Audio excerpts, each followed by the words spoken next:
প্রিয় বন্ধুরা, আজকে আমরা রওনা দিয়েছি ড্রাগন ফল খাওয়ার জন্য। সখীপুর থানায় যেতে হবে।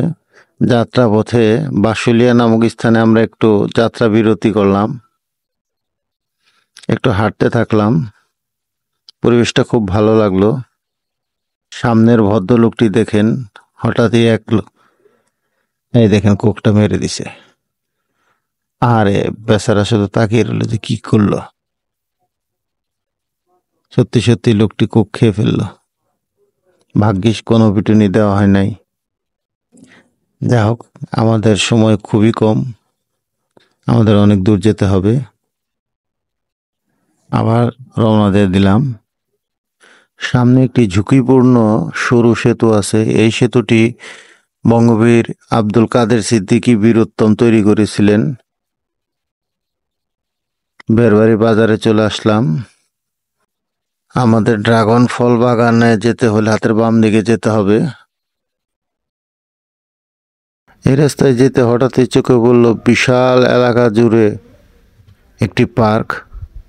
যদিও পার্কটি এখনো পর্যন্ত সম্পূর্ণ সংস্কার করা হয়নি। পার্কটির নাম হচ্ছে কবি নজরুল পার্ক।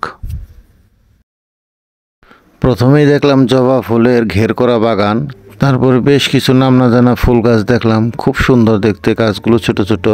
কিছুক্ষণ হাঁটতে থাকলাম। এখানে চমৎকার বসার স্থান করে দেওয়া হয়েছে। গাঁদা ফুলের বাগানে ঢুকলাম।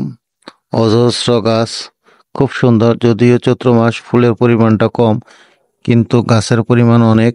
দেখতে খুব ভালো লাগলো। নাম না জানা আরো কিছু ফুল গাছ দেখলাম, খুব সুন্দর। অনেকে এটাকে চৈত্র ফুল বলে। বেশ কিছু আরো নাম না জানা ফুল দেখলাম। তারপর ড্রাগন ফল খাওয়ার জন্য আবার রওনা হলাম। এই তো আমরা ড্রাগন ফল গাছের কাছাকাছি চলে এসেছি। এখানে এসে দেখি একটাও ড্রাগন ধরে নাই। মনটা খারাপ হয়ে গেল। কি আর করা, ফিরতে হলো। বেরবাড়ি বাজার হয়ে আবার চাপড়া বিল। ভাবলাম এখানে একটু বিরতি দেই। বর্ষাকালে হাজার হাজার পর্যটনের জন্য এই নৌকাগুলো ব্যবহার করা হয়। বর্ষাকালের দৃশ্য খুবই সুন্দর দেখতে। যদি আল্লাহ হায়াতে তৈবা দান করে, তবে আপনাদেরকে পরবর্তীতে দেখাবো ইনশাল্লাহ। ফেরার পথে এখানে একটা বট গাছ দেখলাম। এই বট গাছটি রোপণ করেছিল আমাদের কবিগুরু রবীন্দ্রনাথ ঠাকুর। ওনার সাথে না হয় আরেকদিন পরিচয় করিয়ে দিব।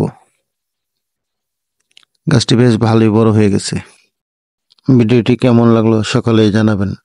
ধন্যবাদ সকলকে। আসসালামু আলাইকুম।